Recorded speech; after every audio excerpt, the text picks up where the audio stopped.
Hey guys, welcome back to another cracking installment of the Map Round Show. Today I'm joined on the line from Zurich in Switzerland, Gerd Leonhard. Welcome to the show. Hello, thanks for having me. Dude, it is honestly my pleasure. My team have been working their butts off trying to get you onto this show, so it's great to finally have you here. Yeah, it's great to be here too. So, Gert, set this one up for us. You're obviously an acclaimed author. You were an international speaker. We were talking before we went live how the coronavirus is kind of ruining your speaking party over in the East. But why don't you set it up for us, the headline. Put your story on a billboard for me. Yeah, I used to be in the music business. So I was a musician and producer. And then in the 90s, I got on the internet doing a bunch of music startups. I wrote my first book in 2004 called The Future of Music. That became a bestseller about the music business upon which Spotify is based as a business model. And then quickly I realized I had a sort of a knack for foresights and for seeing things a little bit earlier. I wouldn't call it predictions, more like observations. And so then I started a company called the Futures Agency. There's 47 of us now worldwide dealing with helping clients to look at future scenarios. And again, it's not prediction, it's foresight, so understanding what's coming. Right now, of course, there's a crisis of any public gathering in the world is being questioned as being necessary. So we're kind of moving to the virtual platform now. So I'm doing my first online conference on March 12th, actually, for that reason. I think people are going to stay at home a lot more. And that's obviously not as good as going and meeting and having a beer and stuff, but yeah, this is where things are going. So, okay, yeah, it's been a long ride. I've done over 2,000 engagements in 60 countries, so I could really write a book about it. And you've written more than one. Yeah, kind of. Well, not about doing the gigs, but about doing the topics. I always joke I could write a book of gigs, about all the things that happened when I was speaking. Exactly. So let's talk about your books while we're on the subject. So one of these is obviously technology versus humanity. I mean, even here down in South Africa, there's, the 4IR and the intersection between man and machine. You literally wrote the book about this. We consult to a lot of C-suites in the technology sector. Do you have an interesting angle to this? Because it's like digital transformation. There's all these terms, 4IR, artificial intelligence, blockchain, We've been talking about these technologies for some time. What is the current state of play for you when we talk about man versus machine? Well, let's put it this way. 10 years ago, most of this was just kind of a theory. Like, we're going to have smart software, we're going to have language translation, self-driving cars, all that stuff. But now it's getting real. I mean, it's stuff that will actually work very soon. I mean, right now, if you use a language translation device, it's pretty good. You can use one sentence at a time. You could speak to Alexa or Google Home, or, it's not like humans, but it's pretty close. You can imagine 5 years on this scale, we'll be speaking to machines as if they were, our evening dates, or if they were other humans, right? I mean, this is basically exponential change. And you can see that software is getting smart. I wouldn't call it intelligent by any means, but cars can sort of drive themselves, not completely without us, but we can kick back on the highway, let them take over. So it's basically, the next 10 years will bring more change to the last 100 years because technology is no longer stupid. Exactly. And it's still pretty stupid. Even in 10 years, it will be kind of stupid. But in 20 years, yeah, it'll be sort of like us. Yeah. And then we have to think about, what do we want? What do we want to be able to be superhuman, live forever? What's the story? Yeah, exactly. Speaking of a funny story, there's a lady I interviewed recently. Her name's Tracy Todd. She's paralyzed from the neck down. And so when I interviewed her, it was also online. And she was using her voice to control the computer, the interface itself. And she was describing how she's been a paraplegic now for 2 decades.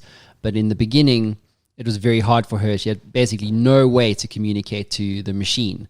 And but today, it's very, very, very good. Yeah, I mean, this is amazing, of course. For anybody that's handicapped in any way or old or cannot see or cannot speak correctly, this is a godsend. I mean, we can finally use technology even with the most simple commands, right? But on the other hand, imagine that you say, okay, I had an accident, so I need a prosthesis for my legs, and you can get one now for $1 million where you can walk better than before. That's one thing. But imagine a healthy person saying, I want to be able to climb better, so I'm going to get some new legs. That's a whole different cup of tea. And I think we're getting to that point, like genetic engineering and brain-computer interfaces, where we all want to be superhuman. Right? And the question is that a good idea, or is there going to be some sort of arms race about who's going to be the most super? And they have all the work and the jobs, right? Yeah, and that's the new world war that no one's really speaking about, right? Is this race rather for AI? Yeah, I think that is one race we won't survive. We survived the nuclear race because we finally, after 2 bombs, we sat down. We said, "Hey, I think we better collaborate." we came up with the nuclear non-proliferation treaties. Right? We're going to need non-proliferation treaties for artificial general intelligence and for genetic engineering, because otherwise, the sky is the limit, and it's happening pretty quickly in the next sort of decade. Yeah, I was watching a series on Netflix about genetic engineering, and how there's this particular molecule, and feel free to jump in here, but forget the acronym for it. But essentially, what it allows anyone to do is manipulate their own DNA. And you can buy this thing literally on the internet, like you would buy a pair of shoes. Yeah, this is a tool called CRISPR-Cas9. That's it. And this is a tool for genetic engineering. It just makes it a lot faster. It doesn't have anything to do with the actual process. It's just a tool. It's like a snipping tool, essentially, right? So you can snip faster, and everybody can do that now. But basically, it's a typical example for we're actually not as far as people are always talking about. We can't really change the human genome. We can't really make the machines think. All of these things are a little bit science fiction still, but we're going towards a direction to where we can say this may be possible in 20 years. And technology like language translation already changes our communication completely. I mean, in 2030, we're going to have roughly 9 billion people on the internet, pretty much everybody in the world. That's only 10 years from now. And right now, it's only 3.5 billion. Right? So you can imagine the changes that we're going to see also in terms of technological challenge and safety and security and hacking. And, we're going to have to really collaborate. And ethics. That's a big one that comes up on the show quite a lot, in that, technology, as you pointed out, is moving, like we've gone from science fiction to today where it's actually not so much science fiction and actually something that you can play with at home. I mean, the fact that you can create like luminous green frogs in your own garage or in your own home is frightening. The power that you have as the ordinary man in the street. And then to your point around AI, it's like, well, if you have this incredible access to incredibly powerful exponential technology, what is the ethical decision and rules and guidelines around gene editing or AI or et cetera, et cetera, et cetera? Where do we start to address this ethics discussion?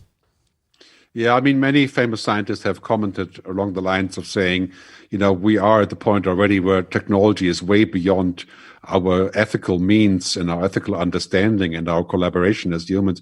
And that's exponentially true now. So basically, the issue of saying, well, how much technology would be too much technology, right? Or can it be used for bad things, and how do we prevent it? I mean, I always say technology is morally neutral until we use it. William Gibson, science fiction author, coined that phrase, which is totally true. I mean, you can use a hammer to go out in the street and kill people if you desire, right? Or you can build a house. And you can do the same with AI. So what we need to do is not prohibit technology, which technology is basically good, right? We have to put it into a right framework. And we need rules and social contracts and regulation and supervision. It's like social media. Social media can be amazing. I use it a lot. I'm quite happy with using Twitter and LinkedIn. I gave up on Facebook a while ago. But it can also be used as a very, very bad tool for manipulation and bias and thought control, you could say. This is Facebook's territory, of course. So, Facebook makes $150 million a day doing exactly this, right? Manipulating their 2.5 billion users and selling their data. So it's the story of technology is that we always need to make sure that we have control, that we have a good goal in mind, that we have honest players. And right now, technology has become so powerful that it's completely out of control. It's basically there's no supervision. There's even the oil and gas companies are regulated and the banks, Well, but none of the other guys are. So. Well, this is it, right? I mean, I spend a lot of time covering the blockchain and crypto space.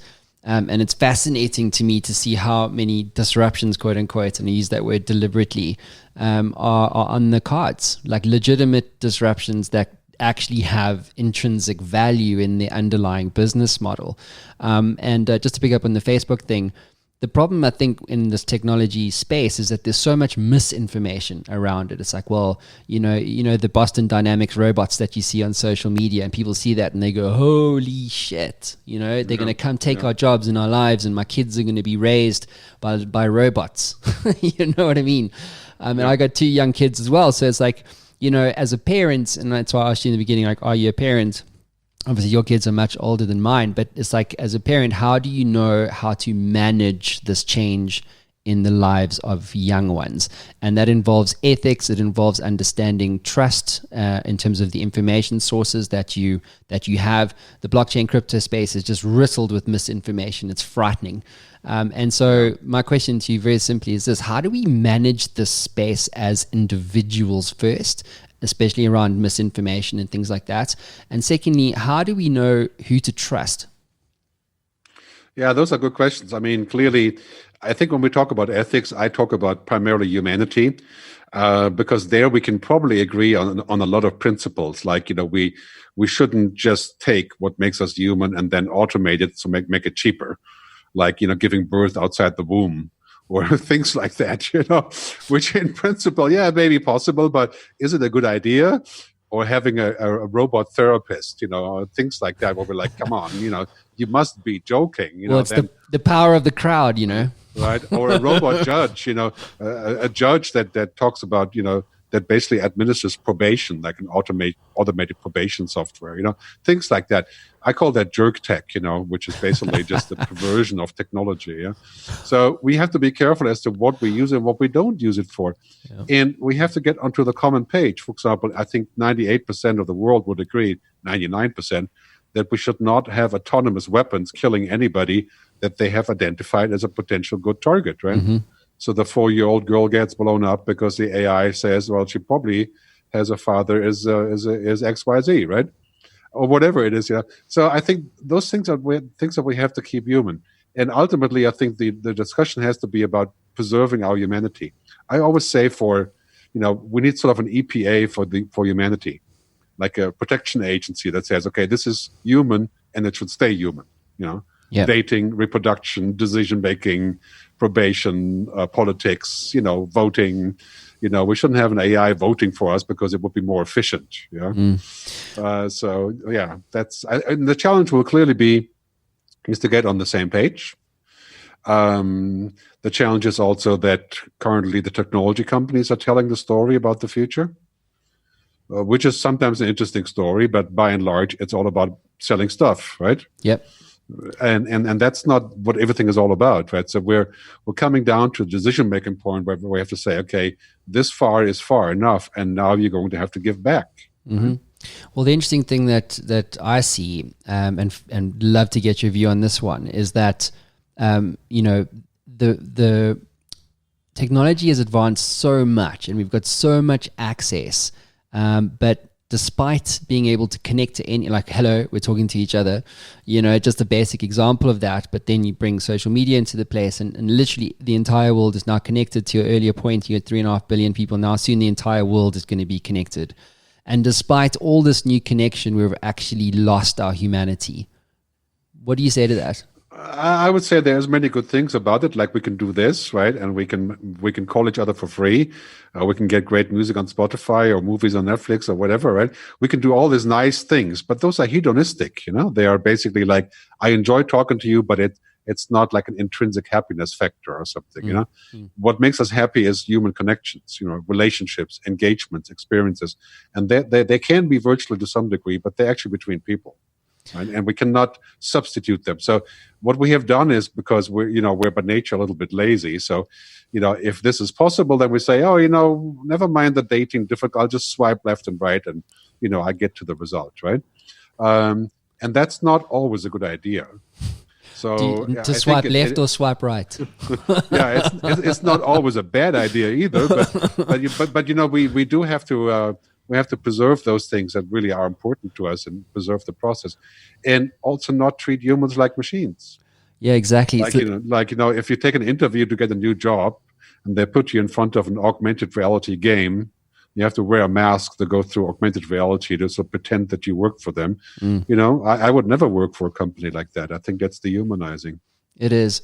But for me, it's like, it's the value of the connections. I'm very ambivalent about Facebook at all. I mean, this Cambridge Analytica story that you touched on earlier, we've covered that on the show. It's also on Netflix. When you see how people can now manipulate the system, that it immediately and acutely diminishes the value of the connections that the platform originally promised us.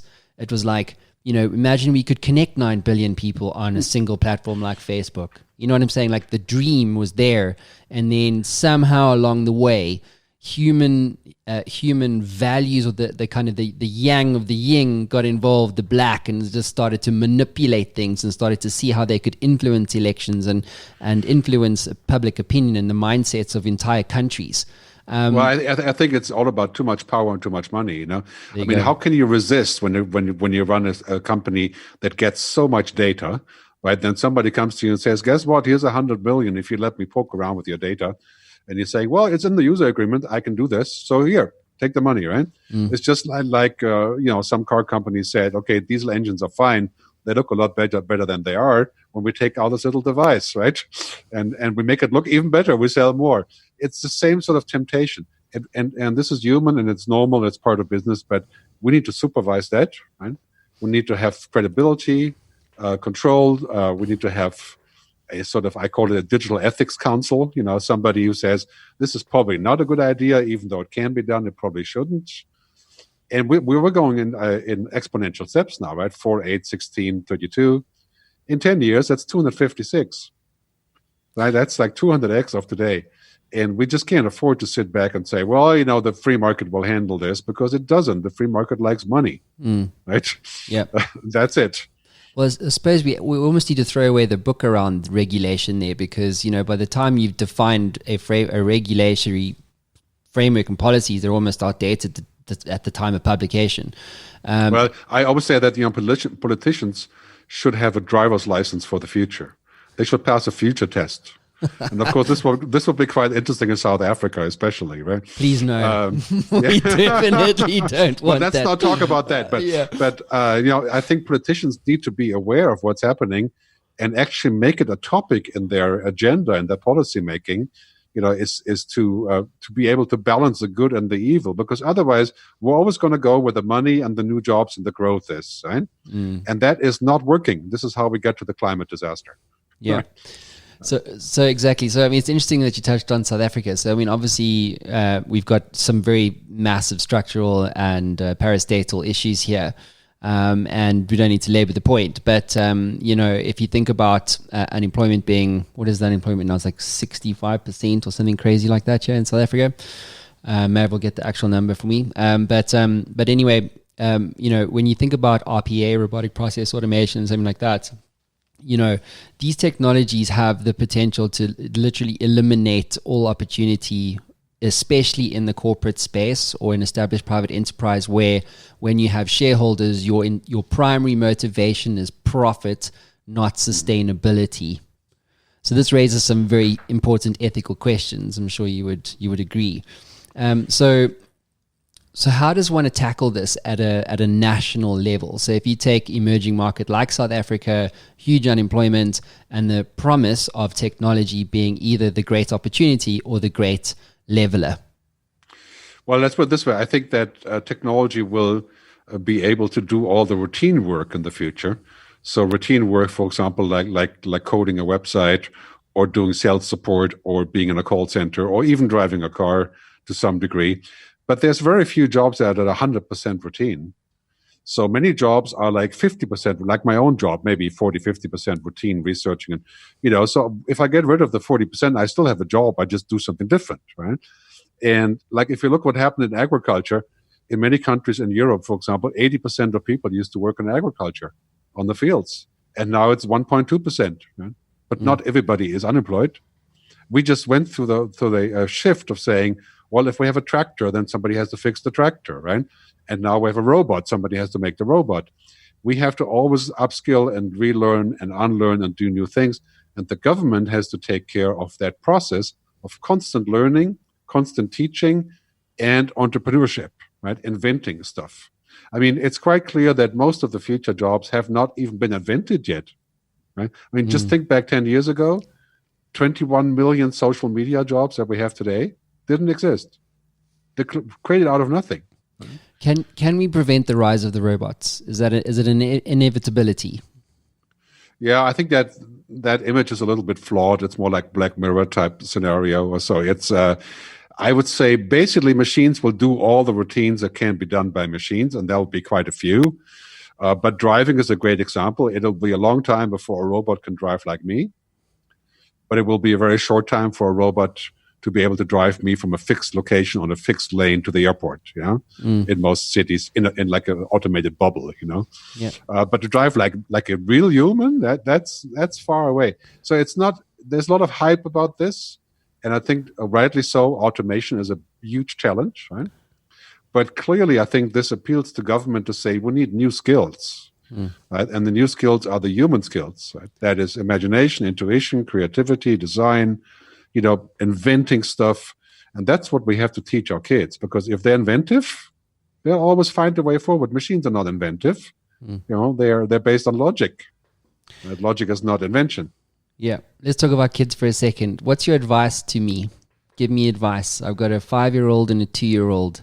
I mean, just imagine now, right? Like when they're, 13 years from now, just imagine, like they're not going to need a bank account. They're going to do everything on blockchain. As a parent, and I've, lots of parents listen to the show. What's your words of wisdom for them, like in the context of raising kids in this exponential time? Yeah, I think it's most of the future scenarios as far as education goes is about character building, having, being a good and strong human.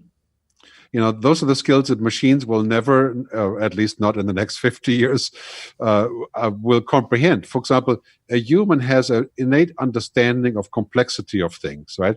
We look at context, we look at objective, we make moral judgments all the time, right? And there's a saying from Moravec, famous scientist, that says, whatever is easy for a computer is hard for a human, and vice versa, right? So why should we compete with the computer when it's about intellectual, logical process, right? Yep. We could do that until now, but that game is over. So don't compete with the computer.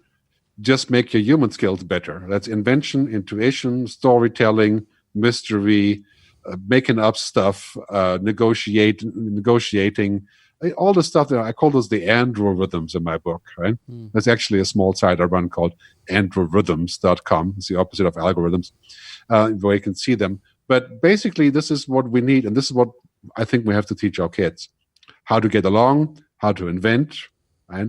How to improvise, how to learn, right? And the bad thing is that most schools are teaching our kids to download information, like a hard drive, Yeah. And by the time you're done, then it's useless. How would I explain artificial intelligence to my 5-year-old? Well, let's put it this way. I think the word is quite useless, right? And so I wouldn't explain that to kids. What I always say, it's smart computers. Smart machines. So, for example, if you have a robot that can observe 500 million social media feeds in real time, and they can find patterns, which we're doing online now all the time, right? Like face recognition. That robot does not know what a face is. It certainly doesn't know what it feels like to be angry. It just knows that your face looks angry based on the data, right? So that the robot knows 98% of what we know it doesn't even touch on, right? So these machines are capable of really advanced logic. They can memorize Wikipedia. They can look at a trillion data points, right? But they can't do what we're doing. So to me, that's a giant hammer, like a big tool, Yeah. that we need to use. So it's not intelligent in the sense of our intelligence. It may eventually get there, which is a scary thought. But right now, I call it rather IA, intelligent assistance, than AI. Yeah. So it's like Google Maps, right? Take a 5-year-old, give him Google Maps and say, try to find how to get there from here. It knows how to use Google Maps, right? Uh-huh. So I don't know, I'm sure you came across this because you cover the space way more in depth than I do, hence why you're here. But there was this article, I've actually got it up here, it's on The Verge, and the titles goes like this: Twitter taught Microsoft's AI chatbot to be a racist arsehole in less than a day. Yeah, I think, if you look at Stuart Russell, who's the grandfather of AI, he's a professor at UC Berkeley. He has a new book out, that's called Human Compatible. And he talks about exactly this, right? The robot and the AI has no objective knowing what it really has, what is the goal, right? It has no real understanding of the context. It just knows the mission, right? So if the mission is to do X, Y, Z, it will just follow that mission, get you to the airport no matter what, right? But that, your wife has a crisis, so you got to turn back, and the robot knows nothing about this. It has no context, right? Mm-hmm. And that's what machines are very good at.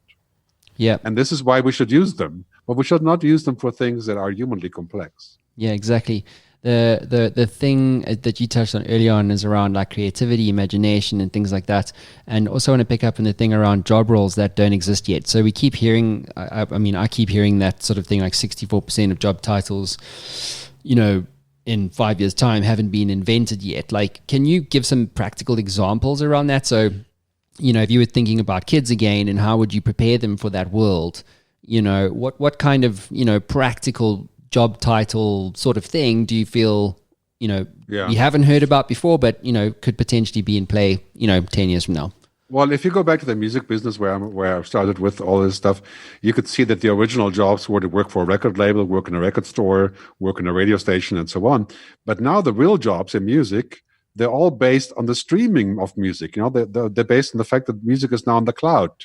Spotify, Deezer, iTunes, and so on. So music is coming through the cloud, and now there's new jobs. For example, data mining, Spotify, and this is a boon for small record labels and for artists. Because you can say, well, in Cape Town, there were about 240,000 people who listened to this song from this band this many times per day.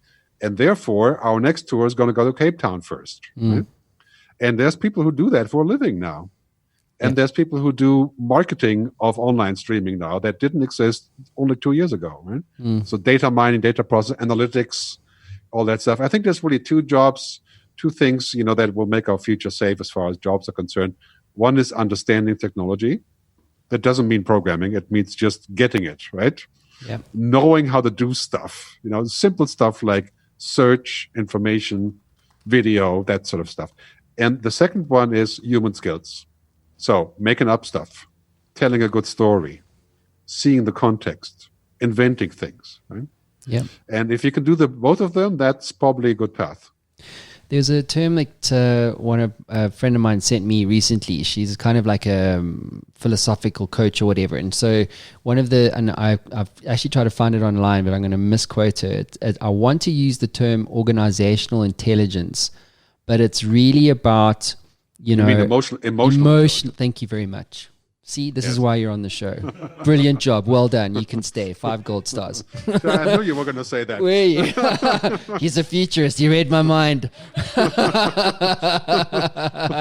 That's what you come here for on the Matt Brown Show, is mind reading. I think that this is, we used to place heavy emphasis on intellectual power. So the smarter, the faster you are, the better. But Einstein already said this, a long time ago. He said, imagination is more important than knowledge. And of course, he was a genius, so it would be easy for him to say he was actually both imaginative and a genius, right? Yeah. But I think this really means for us as much information as is quickly available on the web now. I mean, in 5 years, I can sit down to my wristwatch and I can say, show me the future of Cape Town as compared to Hamburg, Germany in GDP and whatever. And I will get a nice chart on the wall. Instantly, right? Well, you can already do that. It's just complicated. But to recognize larger things and facts, That takes imagination, which machines don't have, because how can you have imagination when you can't read stuff that's not data? Right? Don't you think they're going to be able to fix that though? I mean, if you think about the idea of like a singularity where, it's as good as and better intellectually, emotionally, we're already seeing like the breadcrumbs to that probable eventuality. Do you think that, a machine... It is possible, yes, but it's pretty far away. I think we still don't know, in conclusion, how the human brain works. We have many ideas about it, but we don't know how we think or why you have certain talent, or... we know that every neuron has 70,000 other neurons it's connecting to, and then there's 250 billion of them. We haven't mapped this thing, and that's going to take some time. And then the question is really ultimately not if we can do it, but do we want to do it? Right? Mm-hmm. The question is really about, do we really want that? Do we really want to create a machine that's like a real human? Consciousness, human agency. I think that would be extremely dangerous. And probably not a good product to create, even though it would make trillions of dollars, right? So Elon Musk would certainly try that one.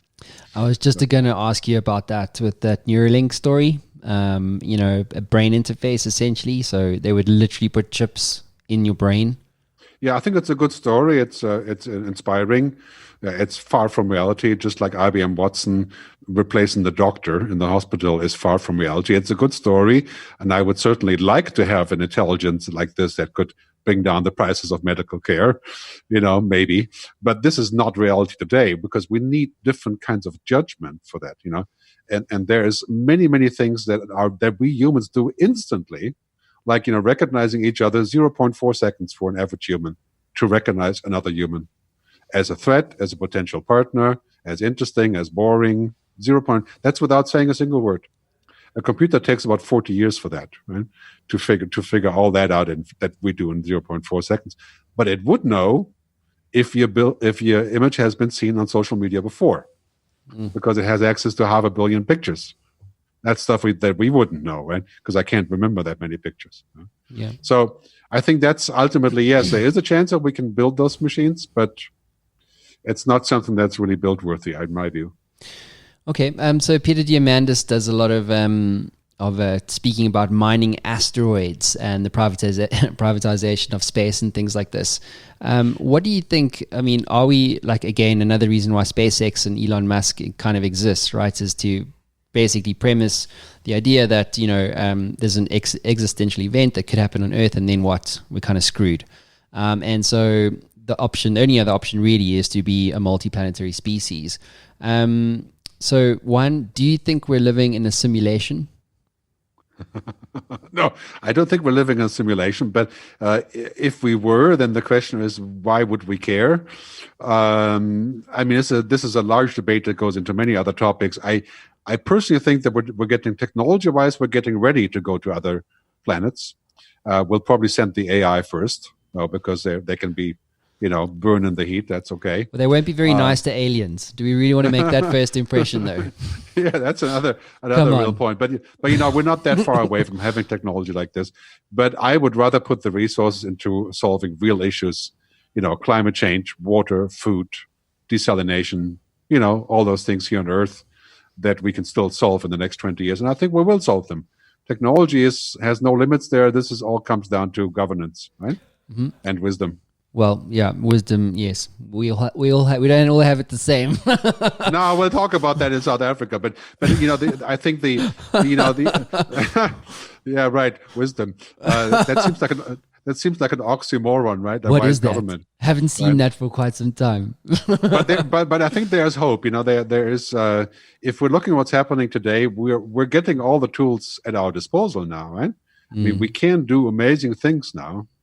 And we're clearly heading towards a world government. That's not that far away. We have the United Nations now.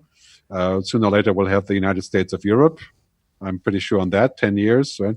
And sooner or later, we'll have a world government that deals with things like climate change and energy and water and food, because that's the only way that we can really get anywhere. Yeah, that's when you've made it. well, I think that if you see sort of the beginning of this, like all the countries in the world are complaining about Brazil burning down the Amazon. That wouldn't have happened 10 years ago. Brazil would have said, you know what, that's our business, go away. And now it's like, yeah, but you're hurting all of us by doing this. Yep. So now this is becoming a global issue. Speaking of other global issues, the thing that's come up on the show as well quite often is the idea of UBI, or universal basic income. Do you think that is a reality? Can you walk us through how you feel? One, if it is a reality, practically, how do you feel? Some broad brushstrokes, one could apply to kind of bring that concept to life and in the process alleviate a large degree of poverty. Yeah, I mean, there's many ways to play this one. For example, there's also negative income tax, right? Which means that if more surplus is in the system, you get a payment. Same idea. There's also universal basic income based on things you get rather than money. So free housing, free food kind of idea, right? And basically it becomes possible because technology is making things abundant, right? Imagine if we have water, food, and energy that has been solved by technology. What would keep us from saying that every citizen gets it, right? Every citizen has free energy, which is possible with renewable energy. Every citizen gets access to clean water. Hey, that's a story for South Africa, right? Water. And, imagine if that's possible in terms of technology, then all we have to figure out is how do we fund it, right? And in many countries like Switzerland, where I live, the money is there. Right? Well, you guys definitely have it. Yeah. I mean, the money is water. Here. In many ways, you could also say the money is in many ways already there, but it's unevenly distributed. Right? What we need to do, for example, technology has made 6 cities in America extremely rich, while everybody else has gotten poorer. So you see this productivity increase in many places has led to increase of money with the billionaires, but it has led to people struggling even harder to stay where they are. Like an average person cannot live in San Francisco anymore. It's impossible. Right? So it's a question of inequality that has to be addressed. And I think the UBI is one of the possible solutions for inequality. Yep. But I would grant you this is the end of capitalism. If we're going to pay people to just exist. I was going to say, it's like, why don't you just technology-enabled socialism? The new one. Well, I think the components of socialism, there are some good components to that. The question is ultimately, I call this sustainable capitalism, right? Al Gore. I think that's where we're heading towards, and the paradigm being people, planet, purpose, and prosperity. It is becoming possible if we make those decisions to realize them. But the questions are, of course, ultimately political questions. Do we vote for people that say those things and that do those things, right?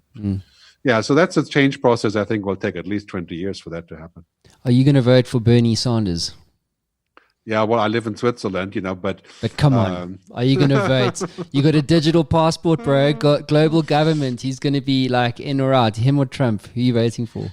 Well, I mean, anybody who has an option of voting for Trump is like, I don't know, I have to go find them under the rock. So all Americans, basically. Yeah, but basically, Trump and the future are still pretty much incompatible, right? Yeah. So I think there's many good things about Bernie, also about Elizabeth Warren, yeah. Right? Who says many good things, and Andrew Yang, who talks about the UBI. I think a combination of the progressive candidates in America, I can see that being pretty exciting. America is so dysfunctional that I have no idea what's going to happen next. It's socially and morally bankrupt. So I shouldn't move there then. Is that? Yeah, in terms of the future, I'm staking my hopes on Europe. Yeah, Europe is slow, it's complicated, but we are basically humanists, right? South Africa is also in that agenda of being humanistic country. In general, right? As compared to, for example, China or so, right? Yeah. But that's why I think this is ultimately going to be something that we can really count on coming from Europe as maintaining human sanity and some sort of humanity and the overall impulse to become technology. So, Gerd, I know we've got to wrap up and you've got to run on, but looking into your future, what's next for you? Yes, well, in many of my talks, I always say the future is better than we think. Yeah, it's for me, it's important that we remain optimistic. Like Cristina Figueroa's new book about climate change talks about this. There's plenty of reasons to be depressed if you're so inclined. But there's also many, many good things that are currently becoming possible. So my job is to show that to people and to influence them to make the right decisions and to put the emphasis in the right place. And I'm going to make a lot more films about this. My latest film is How the Future Works.tv. It's about that. I'm looking to do a TV show. I'm working on that, on these topics, to create a positive feeling about the future. And generally, I think this is really important that we collaborate to create that future that we prefer. Why do you get out of bed in the morning? Do you go, let me try and figure out this world of exponential technology? Or is there a more kind of humanistic motivation for you? Well, the coffee machine is calling me, so it's automatically but does it starting. Does it make its own coffee, Gerd? That's what I want to know. Yeah, but I'm excited about the possibilities that we have. I think it's much better than not having the tools. We have too many tools and powerful tools. Now we just have to use them right. Mm-hmm. I think, for example, we're going to see a carbon tax in so many ways that will fund hundreds of millions of new jobs. All these things that I think are possible if we just find it to be the right priority. That's what excites me, and I think that situation isn't hopeless. Contrary to what Hollywood says, we always die at the end of all these movies. There are other options, and that's what gets me excited. And the robots will inherit the earth. I think the robots will be our servants, and they'll make good servants. We'll just have to limit their activity to things that robots should be doing. So good. What did you ever watch the movie The Matrix? Of course. Okay, so I'm sorry, but we are definitely living in the Matrix. I mean, like, if you think about it, right, it's like man versus machine, simulations, AI. It's like it's all there, and it was done by the Wachowski brothers right at the beginning of time. So it's still the best movie ever. The much better version of that is Blade Runner, the original Blade Runner. Oh, yeah, that did show a lot about what we can already do today. Holograms and all that stuff. And but generally speaking, when you think about the future, science fiction movies made in Hollywood are not a good place to start, because they use basically the method of fear. So the more fear, the more it sells, and that's generally not a good way to look at the future. So I think we need to dial down on the fear. And move forward, but be cautiously optimistic. Well, you know what they say, Gert, sex sells. So if you think about the future, just make it sexy. Yes, that's right. Yeah, like my background picture, right? Yeah, no.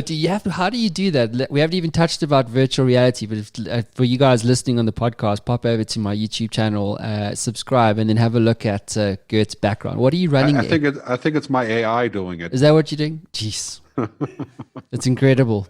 Incredible. Auto-generating for my thoughts. I'm definitely doing that for my US interviews from now on. Good. Thanks so much for your time. I really appreciate it. All right. Yeah, and I'd love to get you back on at some time when we can really dive deep into some of these subjects. Right. And don't forget to check out my book just at the end of this, right? Yes. Tech-versus-human.com, tech-vs-human.com. And it's now available in 14 languages, including English. Okay, amazing. Is it available in robot? No, it's not available in Zulu or any of those languages quite yet. Do you know in Africa we got over 2,000 languages? I know. So I'm dying to translate it into more languages, but right now it's pretty much mainstream stuff. Yeah. Cool. Well, that's a problem for AI. You should make friends.